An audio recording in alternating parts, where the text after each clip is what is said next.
Well, welcome. This is Grandpa Don's podcast. I'm doing this for my grandchildren to remember some stories about life in our families. And if any of you are not grandchildren of mine but are listening, I just welcome you to know that if you aren't my grandkids, you probably ought to be. We want to welcome anyone who's interested in family life to be part of this. So I'm with Kristin Gaitan, as she's been married now, over 20 years or about 20? Yeah, it's been, 2000, so 21 years. 21 years. Yeah. And you married Adrian Gaitan, who's our family member from Mexico. Yes. And of course, our Scandinavian tradition is what we've been talking about, other places, and so our immigrant historical story goes back a few generations of people coming to the United States. And I would like to give you an opportunity to just talk about how you met Adrian and what your memories were of getting connected to somebody from Mexico. I know you had learned a little Spanish in your world. I did. From a very young age, I think growing up in our family, perhaps the influence that you had in our life of always welcoming people from different ethnic backgrounds and being a part of the Lutheran tradition. I know we welcomed in refugees and often helped Yes. get them settled here in the U.S. And so growing up, some of my best friends were oftentimes from other countries from a young age. One of my first best friends was adopted. Her name was Kim, and she was, I think, Korean, if my memory serves me right. Mm-hmm. And then later on, I had, or maybe it was earlier, I had my friend Sakon sing Savannah.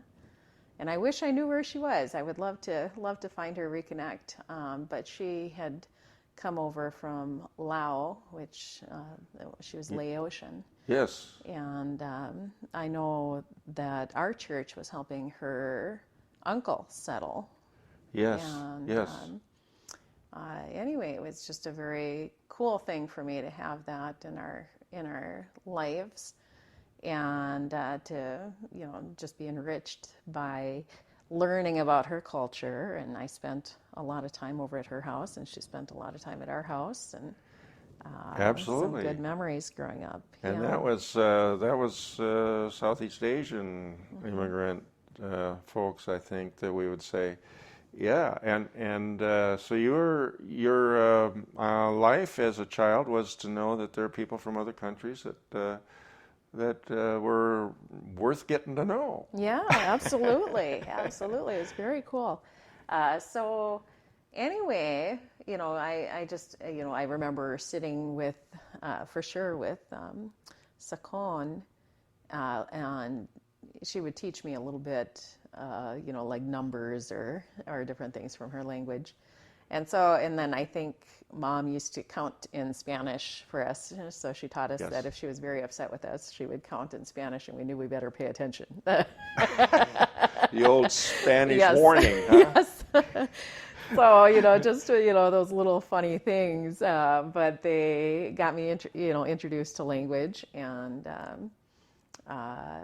so I just always had kind of a desire to learn a lot of languages. I remember being young and thinking, I want to learn Norwegian and Swedish and Spanish. And I remember, I think I had 20 languages I wanted to learn or something like that. And I didn't learn that many of it.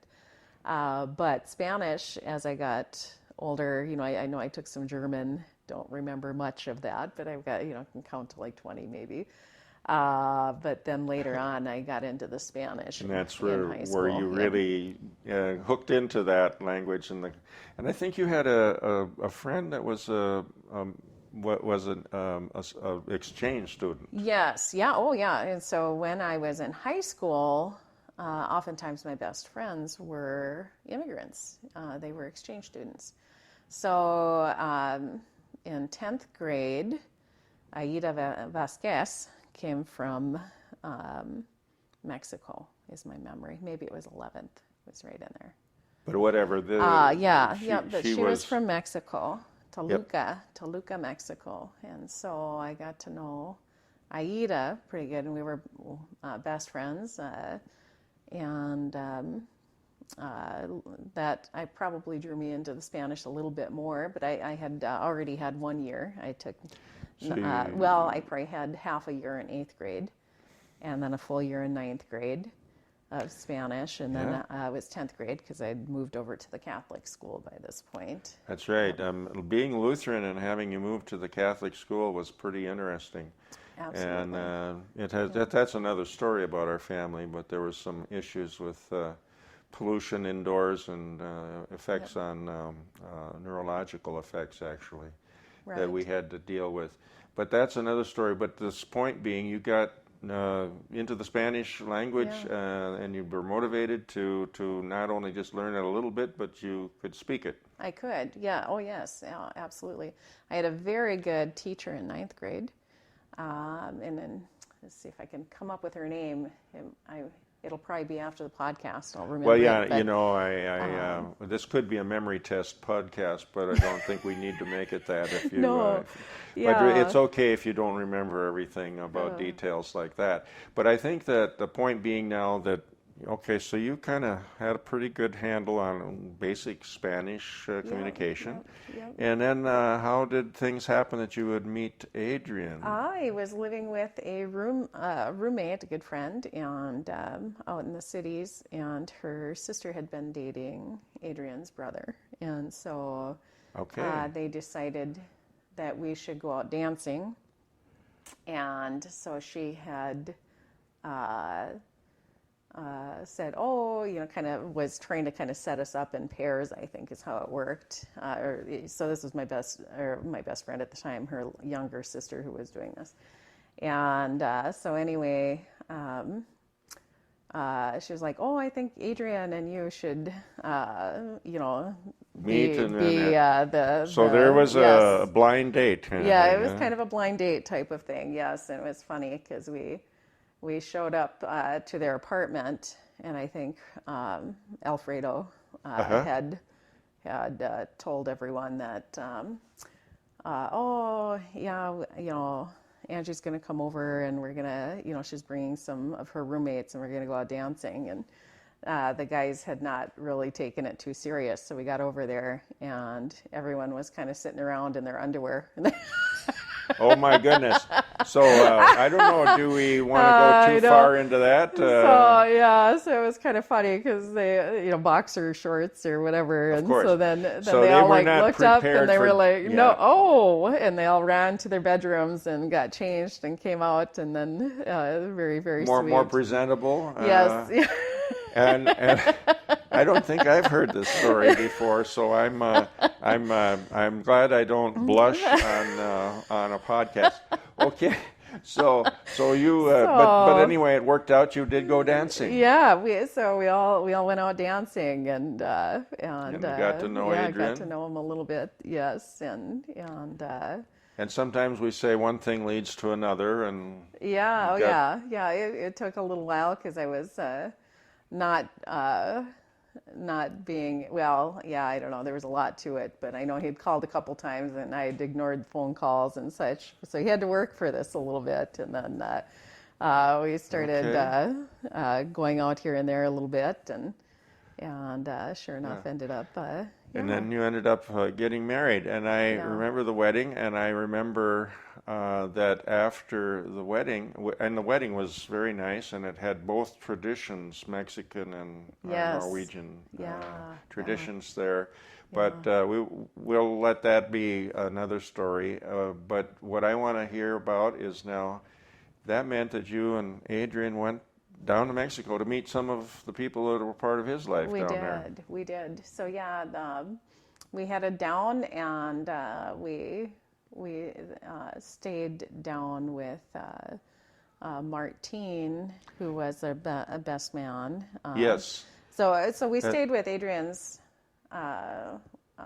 sister at first, and then we found a little place that we stayed in. We I stayed down remember there that for a couple months. Yeah. you rented it quite reasonably, I gather. Oh yes, yeah. I think that's one of the interesting things.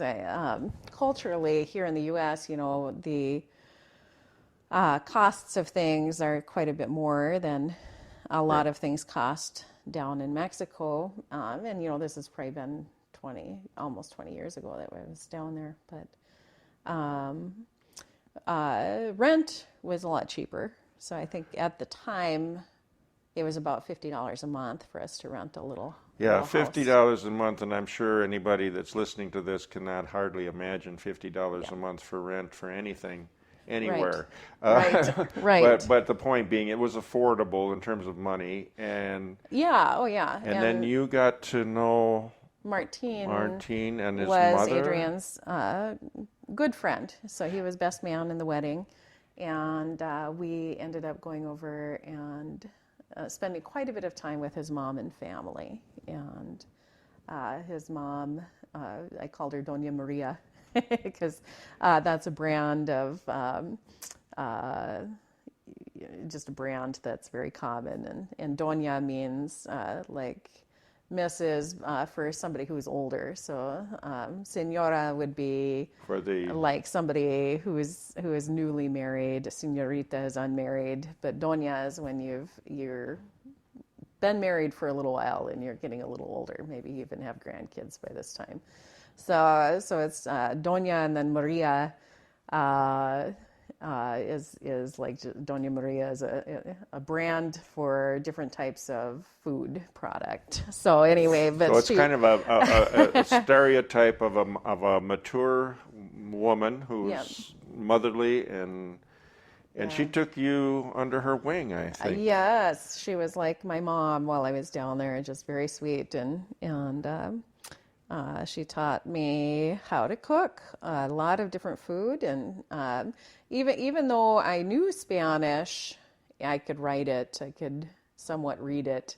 Verbs are still a struggle, I would say, because that is the most difficult part of learning any language is the verb tenses and conjugation and such. But she was teaching me vocabulary and how to cook, because there's always things you can learn. And I still learn today, even if I can mostly communicate. There's always things I'm still learning in Spanish. Well, I'd say that's true for maybe most of us in English too. Oh yes, yes, and We're I still always learn in English learning new too. words sometimes. Oh, for sure. But the point being, she was really taking you under her wing and was like your mother she in that, was, and she embraced you. Isn't that a wonderful thing to hear? Yeah, and so I would go over almost every day, and she would have something new that she was going to teach me about. And so she was teaching me how to make salsas and how to make Mexican rice, or how to make albóndigas, which is like meatballs, and how they would do that down there. And Christmas time, we were down there over Christmas, and so she taught me how to make, we made atole, binuelos. Atole is a drink. It's kind of a thick, milky drink that maybe can have flavors to it. So you could have a chocolate atole or a strawberry atole, maybe vanilla too, so there's some different flavors, but it's a hot drink. So it's almost like maybe a hot cocoa. But, sounds good. But yes, it's very good. And we also made pozole, which you've probably had pozole here before. There's different meats that you can make it with, chicken, or I usually do chicken, but pork is very common. And it has hominy in it. And, so there you go. So you got your Mexican cuisine. Growing up in a more Scandinavian American, North Minnesota, Dakota world that we were, that you were raised in, that was totally different foods from what we grew up with. Very, very different. Yeah. Oh, yeah. yeah, there's a lot more spice and flavor to Mexican food than there is to our Scandinavian. That is so true, Oh yeah. and I'm glad that you are now able to provide that to us once in a while in our meals. Yeah. Yeah, so one of the things that I think in my talking to Adrian as well, the idea that not only was he welcomed into our family Yeah. in the marriage and now, but you were welcomed into his family. Right, absolutely, yeah, and that is part of marriage. That's that realization that when you marry someone, you're not just marrying that individual; you're marrying into the family. Yes, And and in our multicultural America, that's somewhat unsure about some of this. I think we can say that people aren't necessarily always exposed to this diversity that you have been and that I'm certainly aware of, yeah. that there's some wonderful people Oh gosh, absolutely. in so many cultures and even religious traditions that I think we need to recognize that they come not as a burden and a curse, but as a blessing to our yes, lives, right? absolutely. And that's, to me, just an important message to communicate to our grandchildren and great-grandchildren and anyone else to come, Yeah. that's where the future is. The future is where love will reign and families will be created and people will work together for the sake of making life worthwhile and making a life worth living. Yes, I think absolutely. that's the wonderful thing about this story, and I'm glad that we can talk about it here. And maybe it will be a story that will continue to be heard from time to time through our family and maybe into the Mexican side of the world too. Yeah, yeah.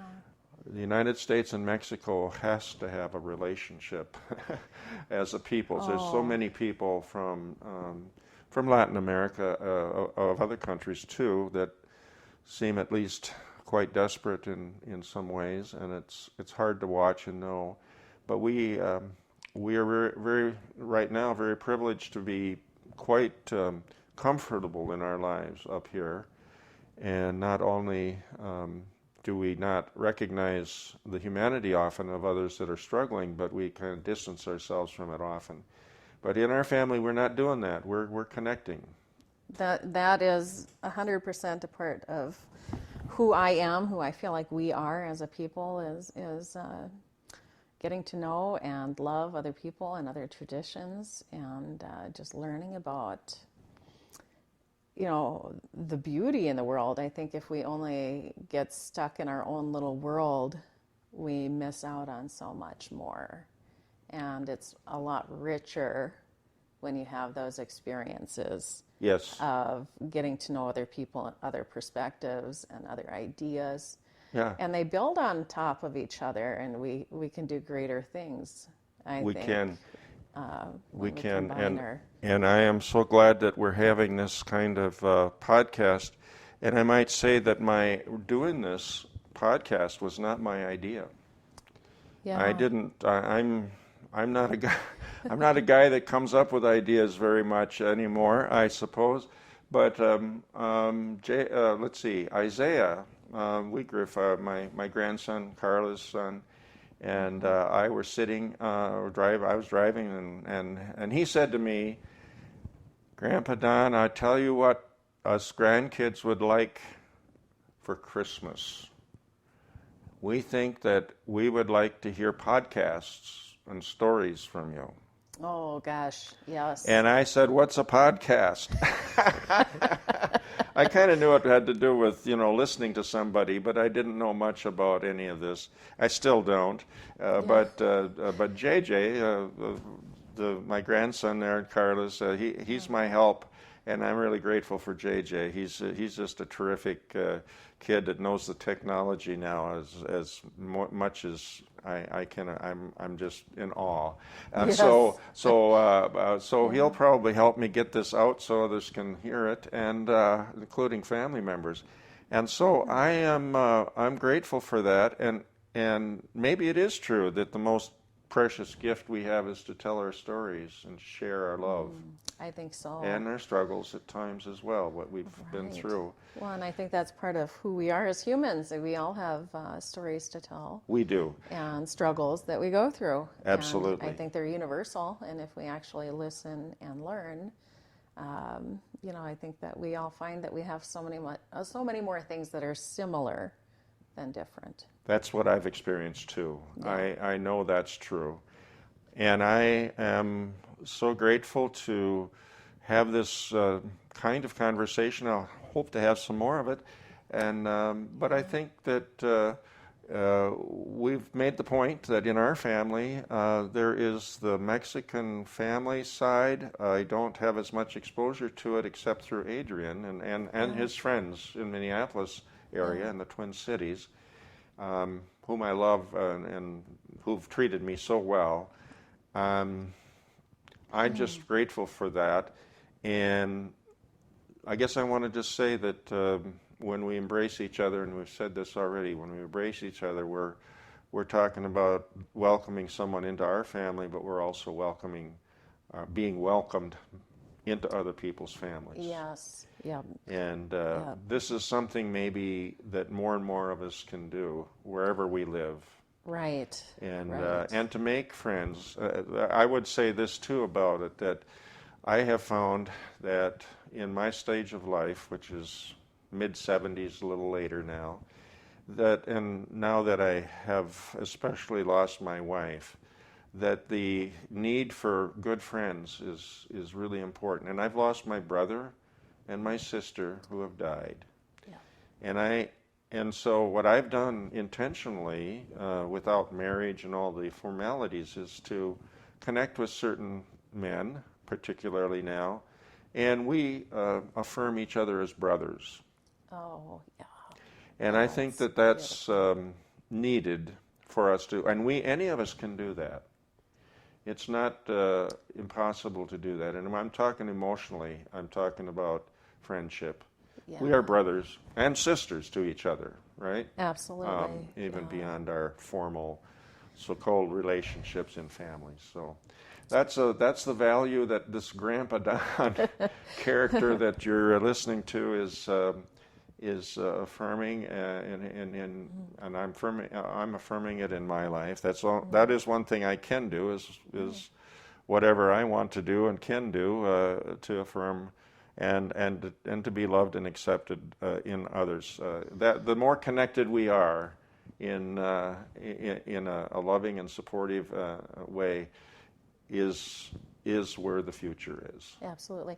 Well, and I just, hopefully we have a second here longer to talk, but I just wanted to say, yesterday we took a trip down to Jamestown to go be with family that are adopted.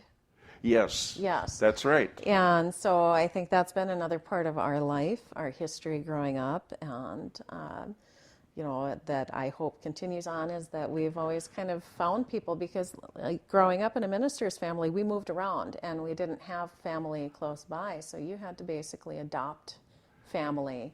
That's take right. them on wherever we were. And so, we did that and stayed in touch with people. Of course, over the years of my adulthood, we've fallen away, but that was. But we're now reconnecting. Yeah. And that was a family that accepted us into their family. Yes. It was a very meaningful thing, and emotionally, I'm very much feeling that what you're saying is a great example of what we're practicing. What I'm preaching here. Yes, absolutely. We're practicing what we preach and say. And I just encourage all of us, whoever we are, to know that we can do that. We can reach out and make friends and connections. Yeah. And I have a story about a man from my nursing home days, because I was a chaplain at Ebenezer in South Minneapolis for 23 years. And there was a man who came, a new man, and I suppose you could say he was a fellow that probably was a salesman in his life, or if he wasn't, he should have been. Because when I introduced myself, I said, I guess I don't know you yet, and you don't know me, and I'm the chaplain here. And oh, he says, good to meet you, he says, because a stranger is just a friend I haven't met. You know, and that says so much about what we all can learn. That if we see somebody that's a stranger, we should reach out and find out who they are, and find out that we have a friend there too, and make friends throughout our lives. Thank you, Kristin. Thank you, Dad. I love these conversations. I know, and you love me, and I love you. Thank you. And everyone else who's been listening, I hope you had an interesting time and lots to think about. I suspect you do. Have a wonderful day. God bless all of you.